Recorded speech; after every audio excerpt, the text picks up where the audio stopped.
నమస్తే అండి. దొండకాయ ఫ్రై ఇక్కడ చూపిస్తున్నాను. నేనైతే ఒక గరిటెడు శనగపిండి, అలాగే 2 గరిటెలతోని వరిపిండి అండి, కొంచెం కారం, సాల్ట్ ఇలా మిక్స్ చేసుకోవాలి.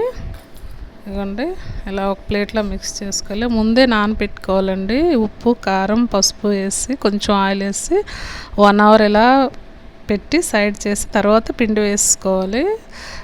దొండకాయ నానబెట్టి ఉంచితే ముక్కలకి కారం అది బాగా పడుతుంది, ఉప్పున్న పసుపు కారం వేసి. అలాగే ఇప్పుడు నేను కలిపిన పిండి అనేది ఇందులో యాడ్ చేస్తున్నాను. ఇదిగోండి ఫ్రైగా రావాలంటే కొంచెం పొడి పొడిగా పిండిని కూడా మిక్స్ చేయాలి. చూడండి ఆ దొండకాయలు కొన్ని తడే సరిపోద్దండి పిండి కలిపినప్పుడు.